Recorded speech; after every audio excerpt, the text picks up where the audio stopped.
All right, guys and girls, we are live with another episode of the Marketing Without Rules podcast, where we talk about coloring outside the lines, getting out there, making moves that actually make a difference in your business, not just counting on lead providers and agencies to serve up leads on a golden platter, and then you complain when you're not making money. I am your host, Lewis Vandervalk, and I'm joined today by Blake Snodgrass. Now, Blake has a history of running an agency, I think several agencies actually, which we'll get into here. And he is now an agency consultant. So it's going to be a cool perspective and a cool chat today because the things that he's going to talk about may help you if you're looking for an agency. You know, what to avoid when you're looking for an agency. He sees the back end of a lot of agencies now. That came out funny, but you know what I mean. He sees the behind the scenes of how they operate and what's actually happening, you know, versus you just seeing the outbound marketing typically of an agency. So, Blake, welcome to the show. Looking forward to chatting.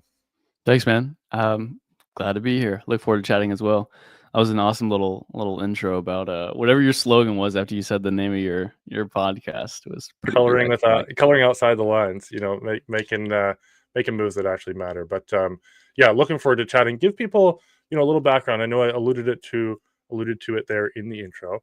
But just bring us up Yeah, to speed for some credibility on the conversation we're going to have around sure. some of your journey.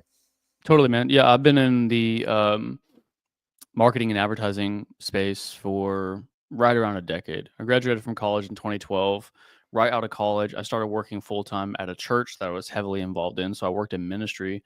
And within that first year, I caught the entrepreneur bug. I think a friend told me to read Rich Dad, Poor Dad, caught the entrepreneur bug. And within like 6 months, I was like, I wanted to be my own boss. I loved working in ministry, but I was like, I so caught the bug and I wanted to start my own business. Right. Yeah. And I'll make a long story short, but like from there, I started learning about digital marketing and whatnot, and that led to what has now been a 10-year long career. So that was in 2013, so 2014, so over a decade. And yeah, man, along the way, I launched, uh, scaled and operated multiple marketing agencies, one of which I had the pleasure of selling to a mutual friend that we know, and um, two agencies actually in total, and then two consultancies. So the agencies were marketing agencies where we were actually fulfilling marketing services to local businesses, primarily to local home service companies. And so I know that's why we're chatting here today. And then for the consultancies, those were programs or consulting programs or whatever you want to call them, where we would help ad agencies and marketing agencies with their operations and their sales and try to help them grow because we had success in our marketing agency. And so I've been all around the digital marketing agency space for a decade, man. I love it. I love it. And now you've got an offer where that is specifically what you're doing. I know we cut it off there for a second. I'll bring it into focus in the background there. Agency Collective, your nice sign. Just had Yeah. to show that off there. But you are now basically training people and consulting with them. I think you have some joint ventures as well with home service business where you're still actively Mhm. growing. Is that correct? Yeah.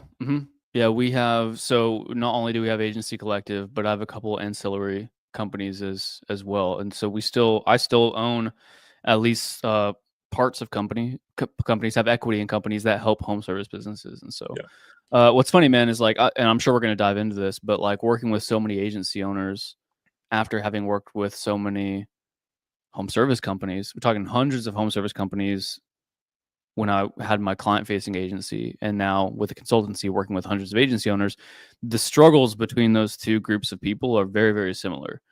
And again, we could dive into this now or later, but like for those Let's two dive types in. of people, it really comes down to lack of control of opportunity. Like that's straight up it.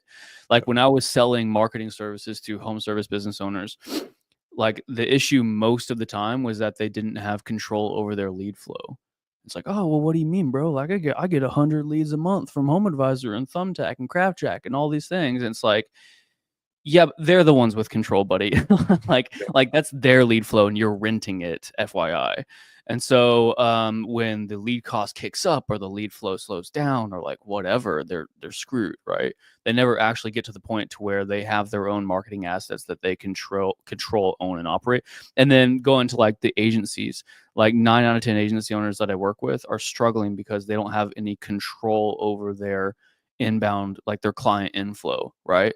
I'm like, hey, like how many sales calls did you have last month?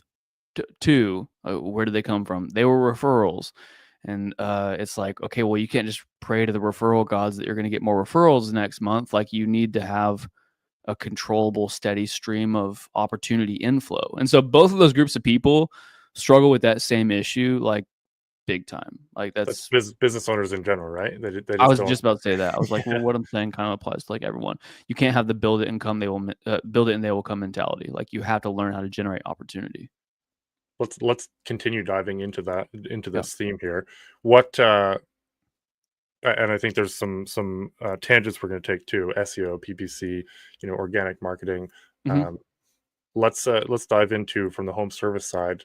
Yep. What do you see as like top three methods that really do well for people? And then maybe we can get a little bit granular too as we go through it. Yeah, sure. Well, cool thing about home service company is like where your customers are. Like where when Granny Susie has a hole in her roof and she needs it fixed. Like what is she going to do? Let's make it a multiple choice. Is she A, going to scroll through Facebook until she happens to see an ad for a roofing company? Is she B, going to call all her friends? Or is she C, going to go to Google and type in roofing companies near me, right? Like we all know where they're going, right? Yeah. And so as a home service company owner, like knowing just like common sense thinking about like, okay, where are my customers going when they need my service and how do I get there? And then thinking a level deeper of like, okay, well, what versions of being there are there? So like on Google, there's 5 pieces of real estate on page 1 of Google you can take up. The ads at the top, the Google guaranteed, the maps, the organic listings, and sometimes the ads at the bottom, right? And like, the top dog in any market is going to have multiple pieces of real estate taken up on page 1 of Google. So it's like, again, if I'm a roofing company owner or pest control owner or like whatever, and my whole objective to make sure I have control over the client inflow within my company is to make sure that I'm right in front of Granny Susie's face whenever she has a hole in her roof, I need to take up that real estate. And like Google Ads is easy because you just pay to be there on day one. Google guaranteed, you got to go through that background check thingy they make you do and sign up for it. SEO, it takes time, but the ROI is insanely worth it. So you're not like a slave to Angie from now on for the next 20 years. Like it's all doable. It's just that a lot of people don't do it because they don't kind of have a long-term mentality around building out those marketing channels for themselves. Yeah. I love what you Sorry if I said. sound bitter, but like again, I've talked to thousands of home service company owners who I was like trying to convince them to do it, but they didn't want to because they weren't ready to like make that investment or take that step. They weren't willing to spend 1% of their annual revenue on marketing, right? And so, and a lot of times just because they didn't understand it, and that's where we tried to come in, Yeah, absolutely. One of the things that stood out to me there that you mentioned was, on Google, there's 5 places you can be. You can be at the top. You can run local service ads. You can run ads.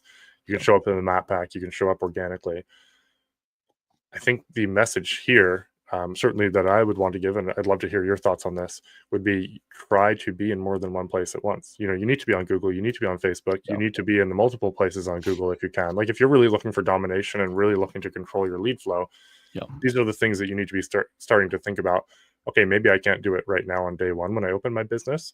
But how do I get to where, if I'm going for the, million plus, 2 million plus business in home service, I need to start thinking about those things. Yeah, I agree. All those other marketing channels are going to be helpful. You can do organic content to make sure that whenever people search your brand, like you have a presence online, you have that credibility. You can do Facebook ads. Like everything I just said about like SEO and Google ads and everything Google related is like 101. If you're not doing this, you're kidding yourself about running a home service company. It's like Mhm. what you do on month 1 of starting your business. Make sure that you like are getting on those platforms. But then Facebook, any organic media, like that's good for brand building if people search you up, that type of thing.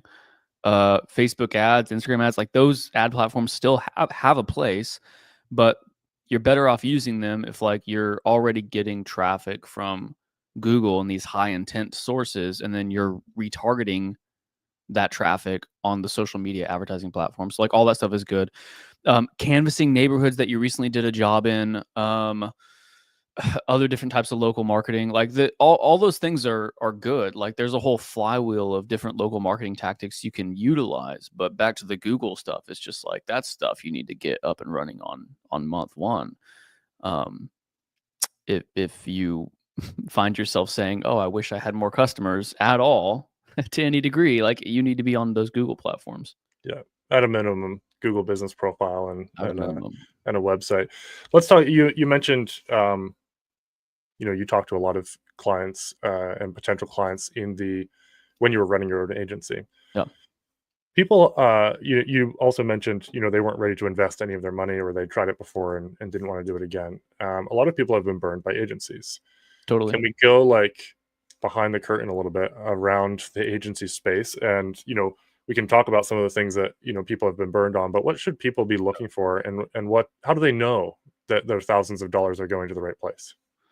Man, I think like you need to hop on a phone call with someone and talk to them face to face and understand like what their knowledge is about your business and about the space, and see if they like actually understand how your company works, and if they have a grasp on like what's going to get your company to go. Because if someone hops on a call with you and they're like, "Hey, I'm really good at running Google Ads, and there's this thing called a PMAX campaign, and there's this thing called the single keyword ad group strategy," and they just like nerd out and talk Google Ads for 45 minutes, that might be a good person to work with. If like your only goal is to run some badass Google Ads, that's great. But like, what's better is having a conversation with an agency owner that can show you like, "Hey, I know how your business works. I know what levers we need to pull. I can see that your business is not growing because you lack control in this area, in this area, in this area. And here's how we need to fix it. We do need some more opportunity inflow. Here's a lever we can pull. Here's probably the best platform we can start generating that type of opportunity from. But also your sales process is like effed. Have you ever thought about using these types of tools? Like, how can we build this whole thing?" Like, if they come into the conversation with a presence of a consultant that understands your business and looks at it holistically, that's a good guy to hire, man. Like, that's like, you hire that guy for $2,500 a month, cool. Like, you just got a consultant to come in and fix your business for the cost of a McDonald's fry cook. You know what I mean? So like, those are the types of golden gem type of people you're after. The crappy thing about the digital marketing space is it's just like the realtor space, in that 96% of people in that space don't make a full-time living doing it. It's such a low I'm going way behind the curtain now. I love it.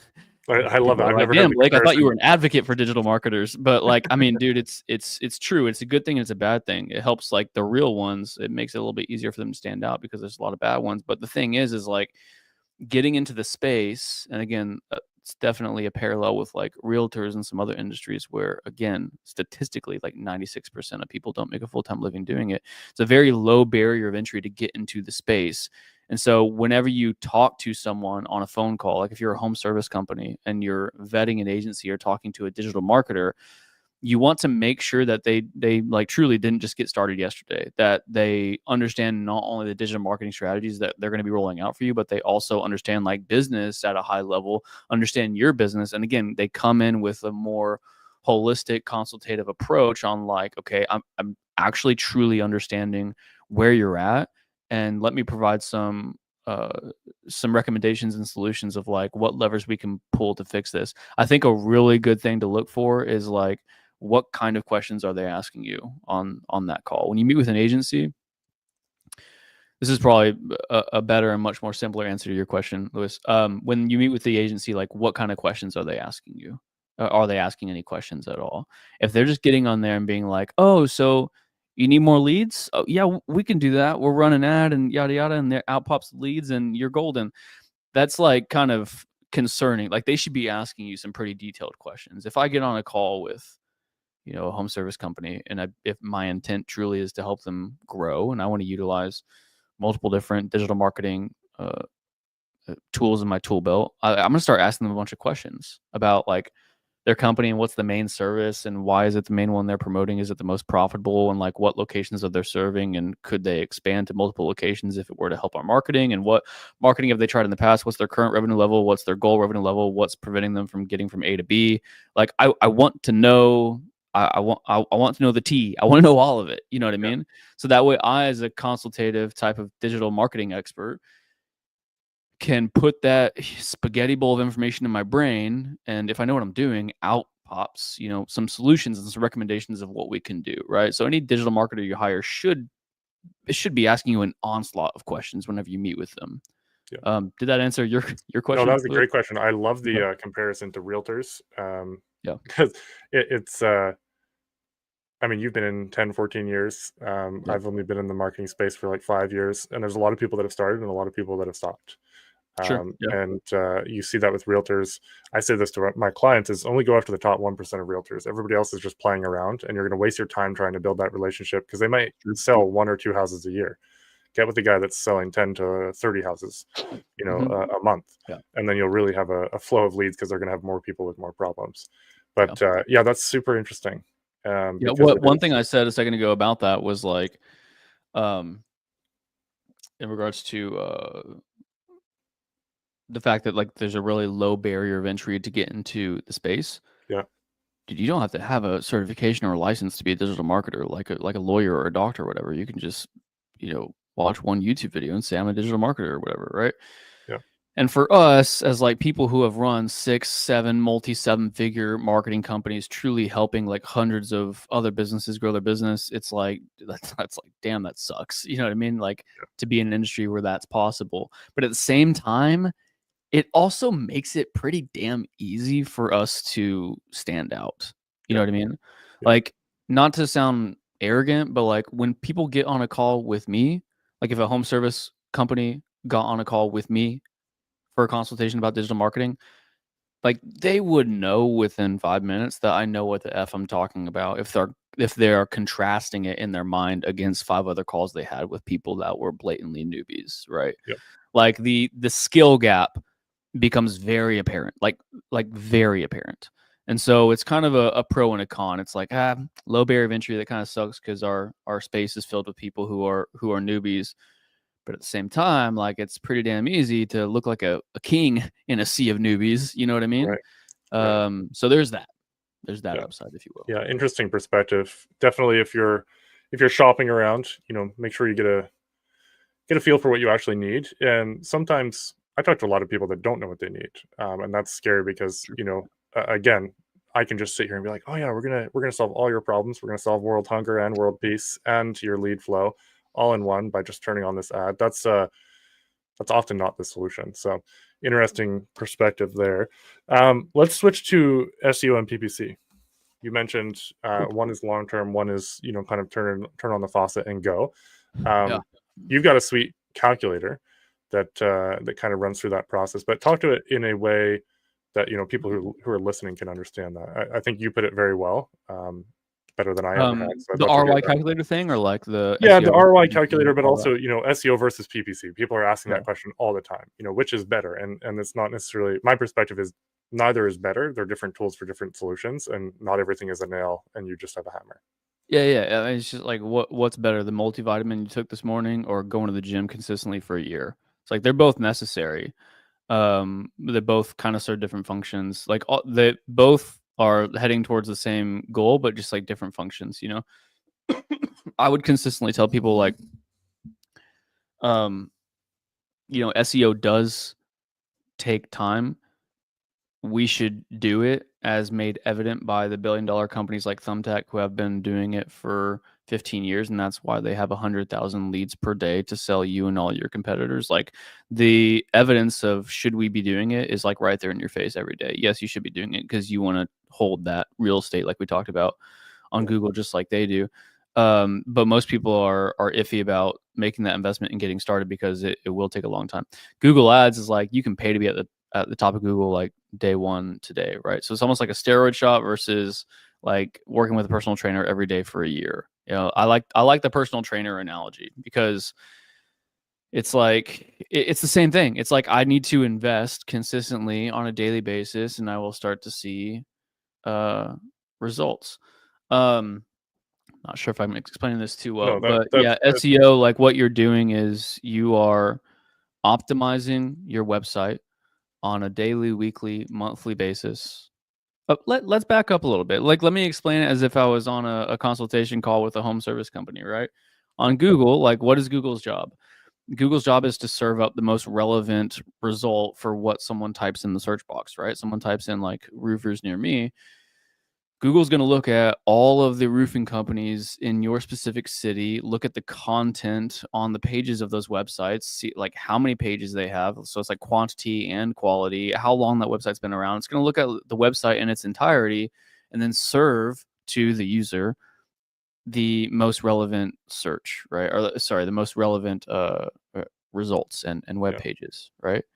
And so it's like if we're optimizing your website on a weekly, monthly, yearly basis, and like on a weekly basis, we're adding new pages of content that are unique, high quality, written content about your services in the location that you serve and what you do. And Google can see this content is fresh, it's being added regularly, has everything to do about what the searcher is searching about. Like they are more likely to show your website, right? And your website will slowly climb the ranks as Google sees that your website has more and more credibility and authority. And if other websites are linking to your website, that's just another reason why Google's going to rank you higher. So like these types of things, like that's what SEO is: backlinks, citations, directory listings, everything we can nerd out to for a while, but that's what we're doing on a weekly or daily basis when we do SEO.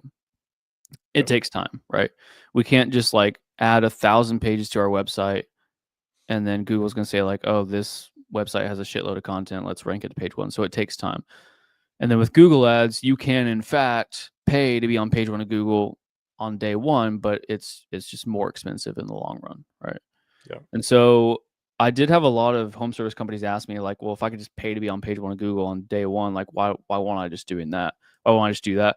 And the question is, it's like, it's not as ROI positive in the long run, right? Like it is expensive over time. And that's kind of like the paradigm shift for a lot of home service company owners, because they're like, well, with SEO, I might pay $1,500 a month, $2,500 a month, or whatever. Which, by the way, we can talk about SEO pricing, because a lot of home service guys out there think that like they should be paying $200 a month for SEO or whatever. So we can talk about that, right?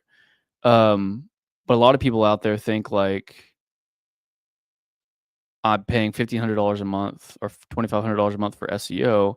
I'm not getting an immediate return. How the hell is this better ROI than like Google Ads, where I get results right away?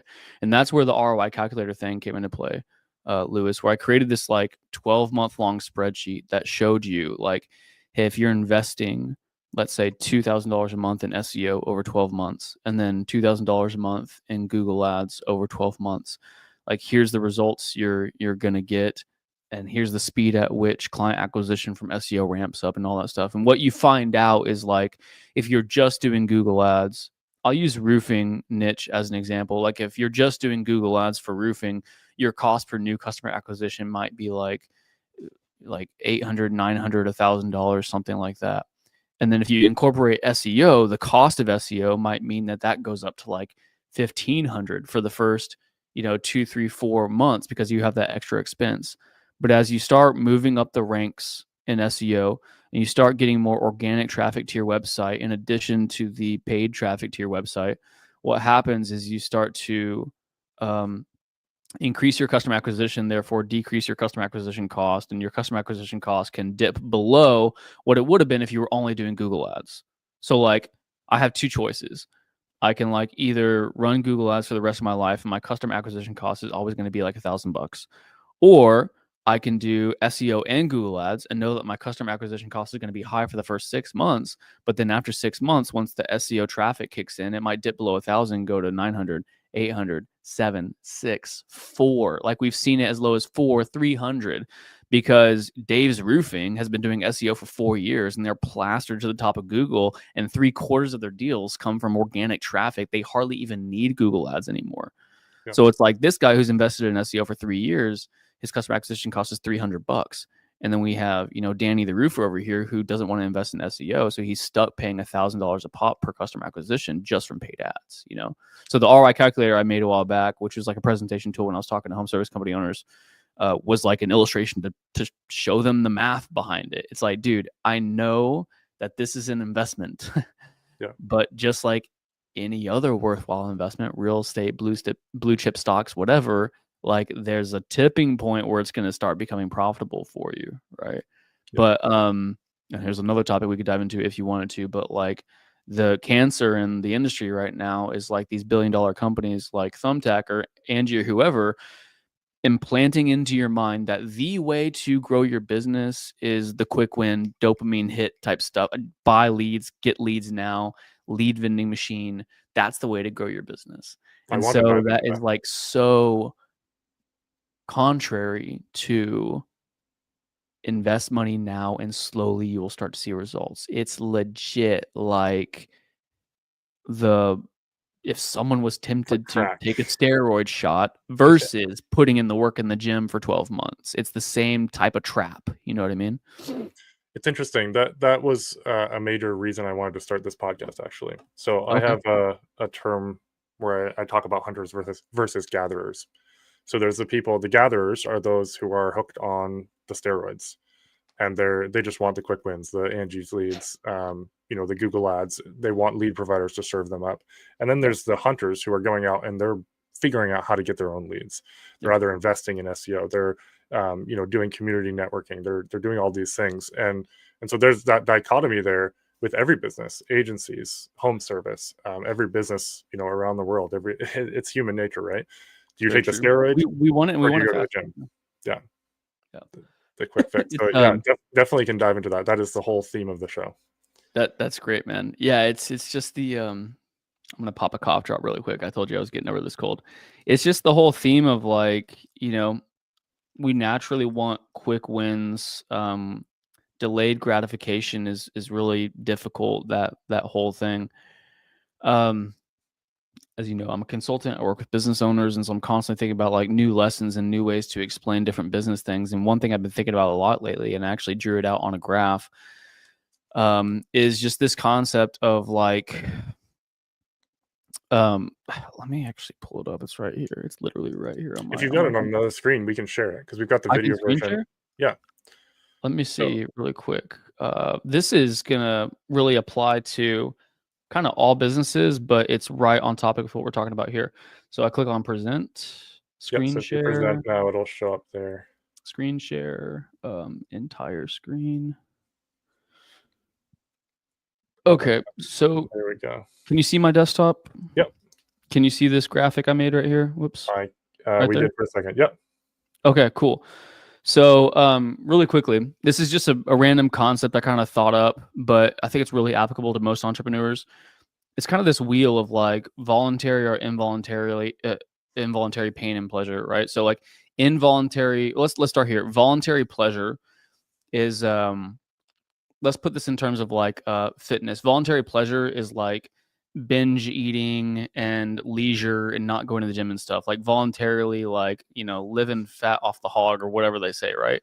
Which will lead to involuntary pain such as like lack of health and depression and things like that, which will force you to engage in voluntary pain, which is eating healthy and going to the gym, which will lead to involuntary pleasure, which is like reaping the benefits of a healthy lifestyle. Does that make sense?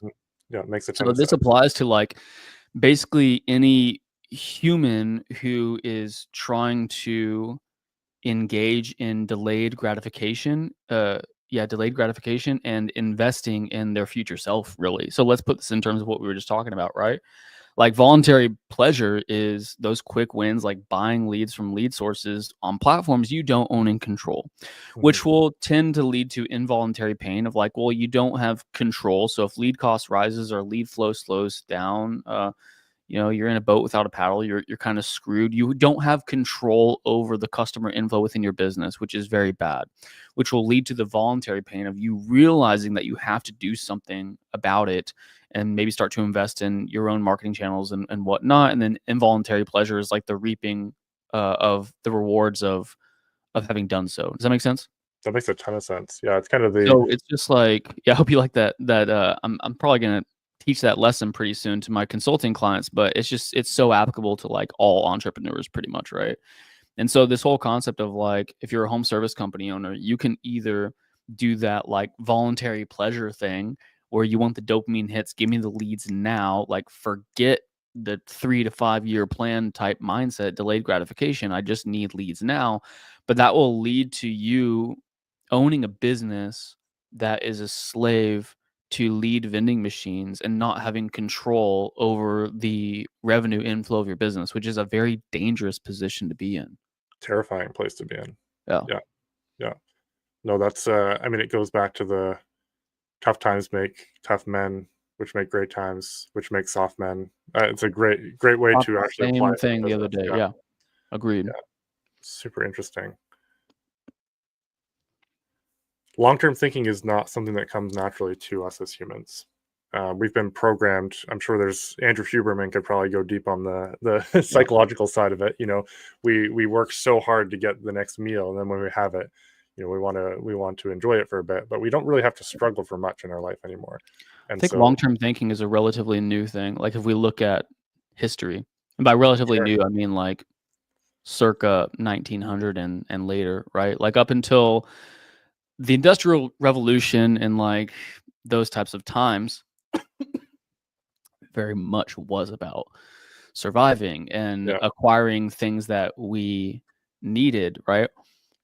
As a matter of fact, like in the early 1900s, that was the first time people started like buying things that they wanted instead of things that they needed. Up until that point, it was just like if I wore a pair of shoes until like I couldn't wear them anymore, and then I bought a new pair of shoes. And it wasn't until early 1900s and the advent of PR and advertising. And there's some documentaries I could tell you about that are really really cool on this topic about how Sigmund Freud's nephew essentially invented the PR profession, and this whole like consumerism and materialism were essentially invented by these people in the early 1900s, where for the very first time in history people were starting to buy things that they wanted instead of things that they needed, right? So anyways, this whole thing of like delayed gratification is relatively new, because up until recent history it was always just about what do I truly need right now. It truly is about like, okay, what need do I have? What do I need to do for survival, and how do I get it now? But like moving into 1900s and then after the year 2000, of course, like we have enough to survive and take care of ourselves at a basic level. Now let's start thinking about, okay, well, what do I want my life to look like in 5 years from now or 10 years from now, right? We're getting way off from no, I marketing, actually love but like, this. you know what I mean, right? So going back to the whole delayed gratification thing, I don't think it really is natural for people.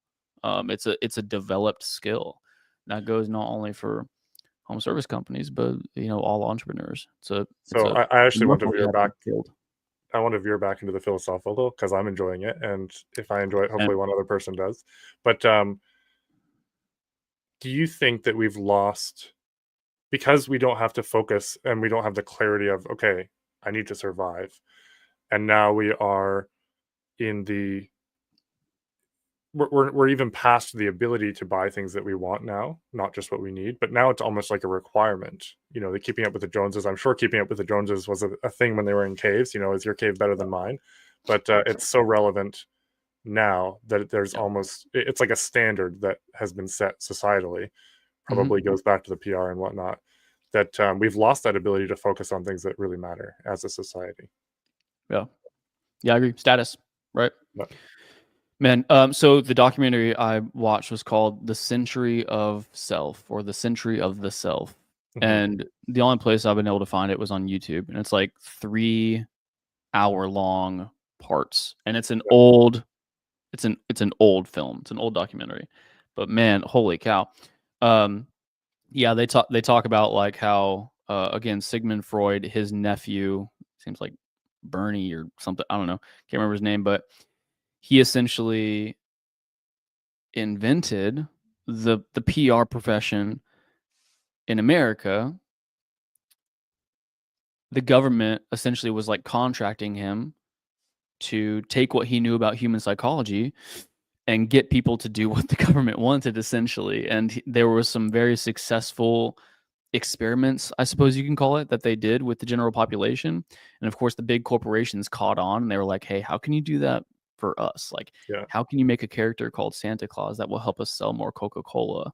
And how can you do product placement with cigarettes among women actresses so we can go from only men smoking to women smoking as well? Like big big like game-changing things for those industries, right? Mhm. Smoking is bad, obviously, but like that's the level they're operating at, right?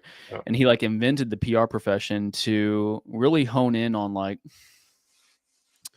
number one, this whole notion of like people are now able to buy what they want, not just what they need. And so, man, we could go way back. So, like Industrial Revolution, like manufacturing increased to such efficiencies where they kind of capped out the market. It's like we can manufacture as fast as we want to, but people are only buying what they need. So the only way up from here is to get people to start buying things that they don't just need, but what they want.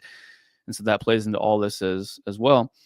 Um, but then it's also like a status thing, right? One of the key factors into getting people to buy what they want, not just what they need, is like they have to have a reason behind it. So that's where like status comes in. How do we get people to think that if I have more things, I will have a higher status? If I have a perceived higher status upon purchasing this thing, that's what creates the want that wasn't there before when we only bought things that we needed, right? Yeah. And so, man, take me back to what your question was, because I feel like I'm derailing here a little bit. I love it. I'm going down the path too of like diamonds was the same, caviar, all of these They're things all where everything status related. Yeah, caviar. yeah, Come on, dude. Like freaking fish eggs. yeah. Like it's status based, right? There's another one that I'm trying to think of that was seafood related that lobsters actually were Hmm. garbage. Like the fishermen kept catching them and were just Dude, throwing them yeah. over because it was annoying. Ocean cockroaches, man, and now Yeah, it's like a status of a symbol of status, right? yeah, It's crazy, man. Yeah, we humans have had to be very inventive with the way we push capitalism along, you yeah, know? Just like that documentary talks about with Sigmund Freud's nephew and everything. It's like they had realized we reached a point to where like manufacturing efficiency had um become too efficient. Like we can yeah, manufacture faster than people are buying because they're only buying things that we need. So how do we create that desire and that want? Well, we associate purchasing with status, and then we play into the human psychology of wanting to elevate in status. Whereas in the past, status was I'm, a person with physical power or a long lineage or like whatever else like would give you status back, thousands of years ago. And now it's like, well, everyone has these things. We all have like the basics of we have a family, we have a home, we have shoes on our feet. Like we have all the basics. So like, what's after that? yeah, I don't know. yeah, Let's create it. How about some fish eggs? That's kind yeah. of rare. What if we put $100 price tag on fish eggs, and then it gives you more status, and now we can have $100 million a year company now, or like whatever. It's all inventive, and it's all preying on human nature, to be completely honest. But it's fascinating at the same time. I think that segues well into your experience running ads because you've run a lot of Mm. ads. You've run them for Sure. the collective. You've run them for uh, home service businesses, and there's a lot of psychology, which we were just talking about, right? Yeah. We're not selling caviar here, but we still have to make it seem like something that they want, whether you're selling agency services to a home service business or whether you're selling directly to a consumer for a home service business. Totally. What are some things that you've used, even like ad ideas and stuff like that? We can get a little bit granular here on things that you've done that you've seen work really well. Sure. Well, advertising for a home service company is night and day different than advertising for, a consultancy like I have. One is like advertising a very finite, replicatable service or product, and the other one is like almost like marketing an idea. It's like a service, but it's much more vague. Like I'm going to consult with you and help you grow your business, right? Yeah, And certainly on the consulting side of things, it's all about like advertising and speak like your messaging speaking to either the achievement of an outcome or the relief of a pain point. And you can certainly apply this to home services or really like any other company as well. Like when you're advertising, you need to be highlighting the achievement of a desired outcome or highlighting the relief of a pain point. yeah, And so in consulting, it's like desired outcome, we're going to help your digital marketing company grow and make more money. relief from a pain point. We know what it feels like to not have a single booked appointment on the calendar, have no control of your client inflow, and sitting there like, on your knees in your bedroom praying to the referral gods every month with no response. Like we get it, man. We've been there, right? So understanding your client avatar at a deep level, understanding their pain points and their desired outcomes, and then basically just talking about that in your messaging. You don't even have to talk about the actual product or service. So we bring that over to home services. Again, SEO, Google Ads, they're super easy. That's the best way to go. Super easy meaning like easy to identify. That's what you need to be doing first. But let's say you did venture into like social media advertising with your home service company. I would still give the same type of advice. Like make sure that even though you run a service company and you're going to want your advertising to feature that service, you can still incorporate into your copy and your messaging some verbiage about either desired of a achievement of a desired outcome or relief from a pain point, right? So relief from a pain point could be talking about like how, like we know what it's like to get 8 different quotes from, less than reputable companies, and we know you're probably tired of searching for the right company to work with. Or we know that 9 out of 10 companies have hidden fees and charge up the wazoo and whatnot. Like there's all these pain points associated with finding the right home service provider, right? Yeah. And then desired outcome could be budget based, could be timeline based, could be urgency based, like Granny Susie with the hole in her roof, right? But could be any of those things, right? Like, hey, we have great prices. Got to be careful about doing that because now you're putting yourself into the bucket of a commodity. But you could go off of that desired outcome if you want to. Again, the desired outcome of urgency, like it's an emergency, something with my house needs to be fixed. Or the desired outcome of like time and like what it's going to feel like to finally get this over with, right? Like, hey, we can come out and give you an estimate within 24 hours, guaranteed every time. There's whole brands built on this. What's it called? 8-hour HVAC or something. There's like a whole I haven't heard of family that. of businesses, right? You That's know what I'm cool. talking about? No, I don't. I believe you. Big I've yellow, never heard of yeah, big yellow van. It says like it's like 8. I think there's like 8-hour HVAC and then like 8-hour plumbing. It's like a whole. It's a $1 billion company. It's a huge business. But anyway, so like there's people that make their whole brand based around like how quickly we can come help you, right? So anyways, make sure that your marketing, like your messaging and everything is centered around relief from a pain point or the quick achievement of a desired outcome.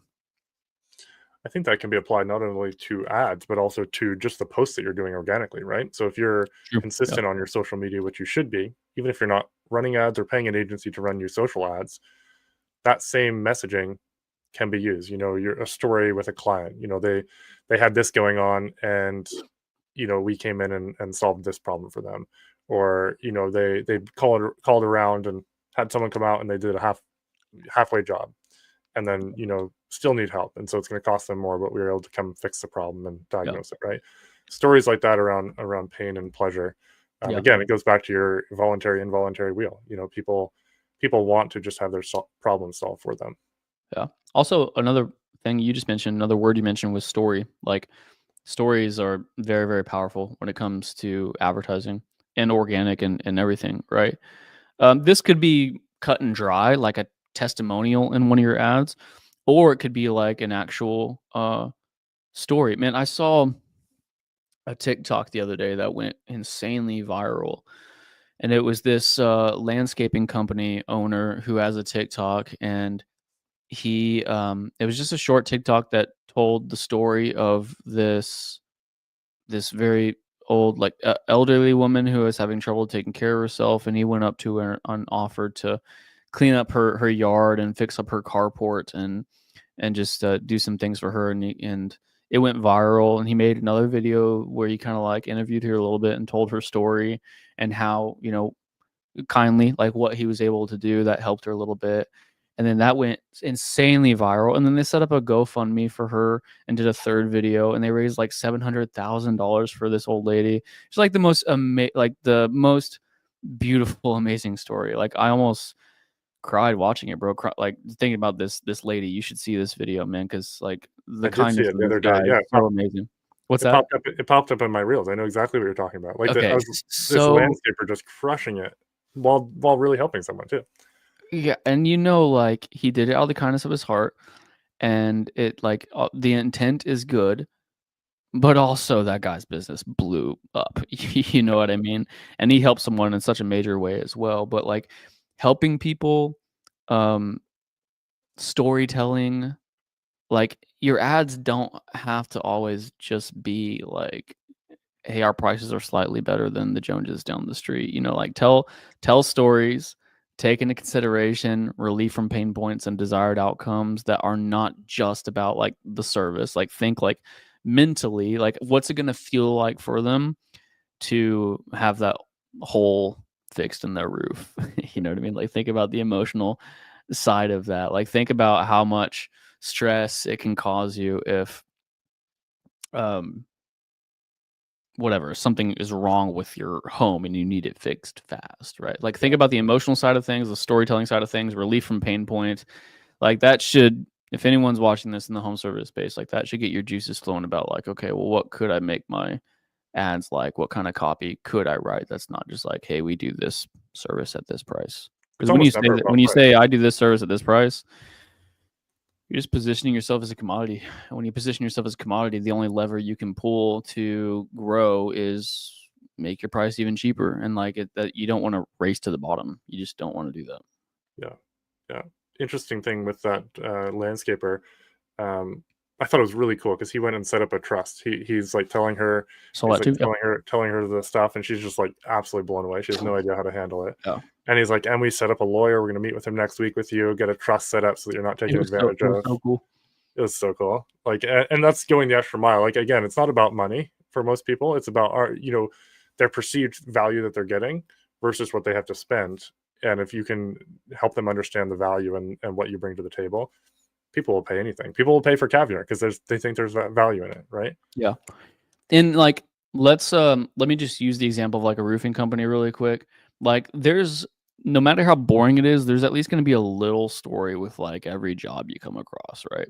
And so like even if it's just a really boring, simple story, like even if it's just someone who nothing damaged the roof, it's just been on that house for 30 years, there's a story there. So you're on the roof of a house and you take a selfie and you're like, we have the pleasure of helping Dean and Susie today. They've been in the 78210 for over 20 years, and we finally had the privilege of replacing their roof.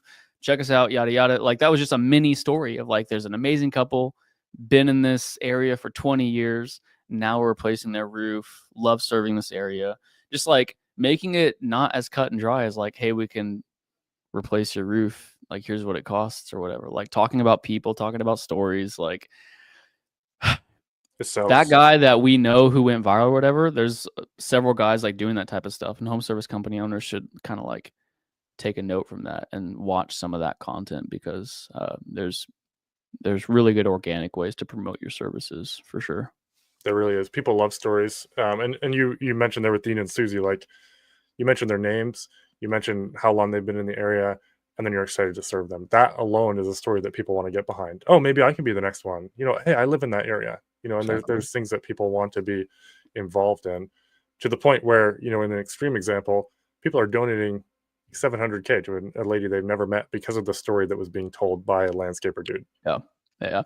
Kind of a cliche thing to say, like you're in the people business, like every company says that, but like no, for real, home service company owners, like you're in the people business. Like you putting that new roof on their house or spraying their home for cockroaches is so secondary to like the value of the relationships you're building with people locally. Like being a part of that community is so primary to the service that you sell. You know what I mean? Or so like, so much more important than the service that you sell. So like, dude, make your content about that. Make your content about, so we have this like local baseball team called the Corpus Christi Hooks, like fish hooks. So we're down here on the Gulf. So super cool, right? But like me having, making a TikTok about like how, I went to the Hooks game last night with my family, love spending time with, my fellow residents of Corpus Christi, Texas. Like, yeah, just like letting people know that you're a part of the community Like that's going to go a lot further than like me creating a 15-second video, like promoting my roof installation service for the 40th time this week, right? Yep. People need to see you as like, I heard this term a while back, like the digital mayor of your town, right? So like online, like if I owned a home service company, I would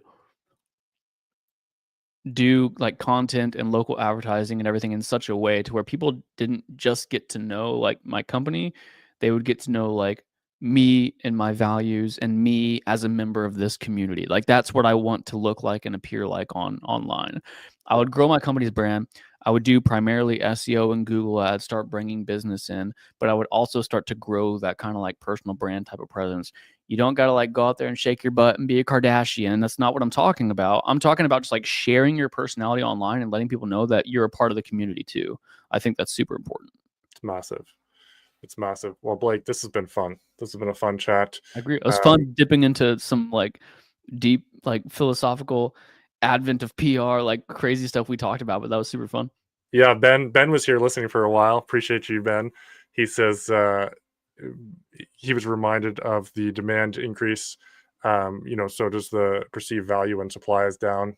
Here in Canada, it's like minus 15 Celsius, which is quite chilly. So he's chopping cold wood on a cold day, and he enjoyed that philosophy chat when we were in there. So appreciate you showing up, Ben. Appreciate everyone who's listening in live here, everyone following the show. Like, share, subscribe, follow, all that good stuff. Blake, really appreciate you. Where can people find you on the interwebs? I got really nothing to promote or sell. Give me a follow on Instagram. It's at Blake Snodgrass, just my name, and I would love to connect with anyone. But yeah, man, that's it. Thanks for having me on, man. This was really fun. I enjoy these types of talks. Yeah, it was a good time. All right, guys, we will see you guys next time. But in the meantime, go out there, make some stories, tell some stories, and share with people what you're doing to become the mayor of your town. We covered a lot of ground between choosing how to choose an agency, all of that stuff. But if you take nothing away, go out there and make some sort of story around your business and share that today. We will talk next time. Cheers, guys. Thanks, Lewis.